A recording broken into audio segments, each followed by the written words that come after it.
अस्सलामुअलैकुम, मैं हूं फैसल तारड़।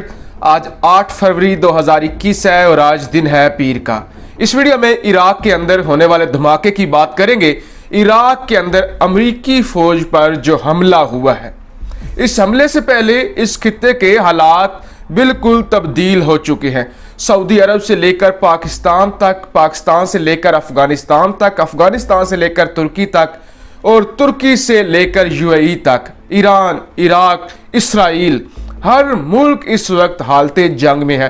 हर मुल्क कंफ्यूज है, हर मुल्क में कोई ना कोई साजिश हो रही है और हर मुल्क अमेरिका का मकबूल नज़र बनने की कोशिश कर रहा है। अफगानिस्तान की अगर बात की जाए तो अफगानिस्तान के जो तालिबान हैं वो फ्रंट लाइन पर पहुंच चुके हैं, क्योंकि जो बाइडन ने आते ही बहुत बड़ा झटका दिया है पाकिस्तान और अफगानिस्तान को, जो उसने कहा है कि अभी हम मई से पहले अफगानिस्तान से निकलने का इरादा नहीं रखते। लिहाजा तालिबान ने कहा कि आपने जो ऐद किया था वो आपने पूरा नहीं किया, लिहाजा हमारे जो मुजाहिदीन हैं वो सारे फ्रंट लाइन पर पहुंच जाएं और अमरीकी फौजों को और अफगानिस्तान की फोर्सेस को सबक सिखाएं। इसी तरह अगर हम इसराइल की बात करें तो इसराइल के गिर्द घेरा तंग हो चुका है। आलमी फौजदारी अदालत ये कहती है कि इसराइल के अंदर जंगी जराइम की तहकीकात होनी चाहिए, जिस वजह से नेतन्याहू की तो नींदें उड़ चुकी हैं। जो कुछ उन्होंने गजा के अंदर, जो कुछ उन्होंने फ़लस्तीन के अंदर जुल्म सितम किए हैं, और अब वो बहाना लगा रहे, कहते हैं कि ये यहूदियों के खिलाफ साजिश हो रही है। लिहाजा इसराइल के गिर्द भी घेरा तंग है। इसी तरह सऊदी अरब की बात करते हैं। सऊदी अरब को जितना बड़ा झटका लगा है, जितना ज़्यादा नुकसान सऊदी अरब का हो रहा है, इतना तो किसी मुल्क का नहीं हुआ कि जो बाइडन ने खास कर ऐलान करके कहा और पूरी दुनिया को बताया कि हम यमन की जंग में सऊदी अरब के साथ नहीं है, हमारा असला हौसियों पर इस्तेमाल नहीं होगा, हम हौसियों को जो टेररिस्ट इन्होंने डिक्लेयर किया था उससे भी बाहर निकाल रहे हैं। और यहाँ तक खबरें आ गईं कि मोहम्मद बिन सलमान का तख्ता उल्टा जा रहा है, मोहम्मद बिन सलमान को घर भेजा जाएगा और खालिद बिन सलमान को लाया जाएगा। इसी तरह यूएई की बात कर लेते हैं। यूएई की क्या सूरत हाल है? वहाँ पर जनाब वो आप पाकिस्तान के तरले और मिन्नतें कर रहे हैं। वज़ीर आज़म पाकिस्तान जनाब इमरान खान को कॉल करते हैं, इमरान खान से कहते हैं कि अगर हमें फ़ौज की ज़रूरत पड़ी तो हमारी फ़ौजी मदद कीजिएगा, या हमें कोई और मुश्किल पड़ी तो आप हमारे साथ रहिएगा। हम चाहते हैं कि आपके और हमारे ताल्लुकात हमेशा बेहतर रहें। इसी तरह उन्होंने जो पाकिस्तान से पैसे वापस लेने थे, उन्होंने पैसे भी वापस नहीं लिए। लिहाजा हर मुल्क की एक अलग कहानी है, हर मुल्क की एक अपनी कहानी है। हर मुल्क के हालात जो बाइडन के आने से तब्दील हुए हैं। ईरान से अब सबको खतरा, ईरान पर नए से नए इल्ज़ामात लगाने की कोशिश की जा रही है कि ईरान कल एटम बम बना लेगा। फिर इसराइली वजीर नेतन्याहू को कहते हैं कि जल्दी से तुम हमला करो, अमेरिका की जरूरत नहीं है, अमेरिका ईरान पर हमला नहीं करेगा, आप हमला करो। अगर साथ ही शाम की बात करें तो शाम में तो मुसलसल जंग जारी है, हर रोज इसराइल वहां पे हमला करता है।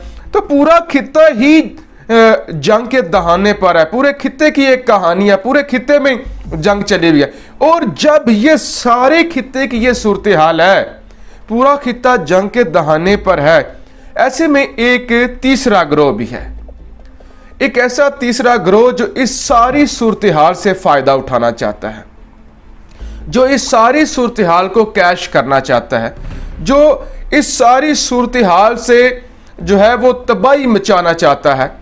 अब पिछले दिनों आपको पता है कि इराक के अंदर धमाका हुआ था, बगदाद के अंदर 2 धमाके हुए थे और सैकड़ों अफराद उसमें जख्मी हुए थे, 40 से 50 लोग मारे गए थे।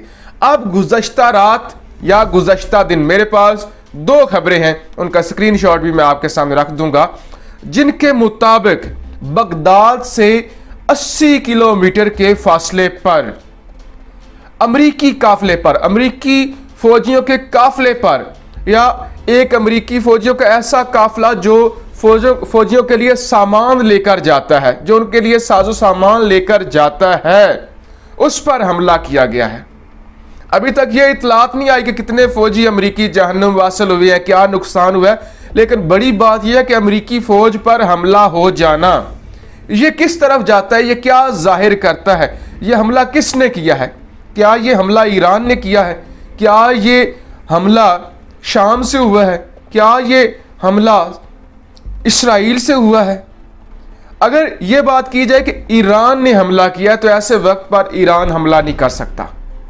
मैंने भी कल भी बात की थी कि ऐसे वक्त पर ईरान हमला करने का सोच भी नहीं सकता कि वो अमेरिका पर हमला करे, ख़ास तौर पे ऐसे वक्त पर जब जो बाइडन कह चुका है कि हम ईरान के साथ बेहतर ताल्लुकात बनाना चाहते हैं, हम ईरान को इत्मीनान में लेना चाहते हैं। तो ईरान तो ये नहीं कर सकता, ईरान ये नहीं कर सकता, तुर्की भी नहीं कर सकता। तुर्की क्यों करेगा? तुर्की को इससे क्या फ़र्क पड़ता है कि वो अमेरिकी फोर्सेस पर हमला कर दे। अब जिस तरह से अफगानिस्तान के अंदर खेल खेला जा रहा है, मैं आपको मुसलसल बताता हुआ आ रहा हूं कि अफगानिस्तान में हर रोज धमाका होता है, हर रोज हमला होता है, हर रोज जो बड़े बड़े मुल्क के नाम हैं वो मारे जाते हैं। इल्जाम अफगान तालिबान पर लगता है और अफगान तालिबान भी ना कर देते हैं, अफगान तालिबान भी ना कर देते हैं। वो कहते हैं हमने हमला नहीं किया।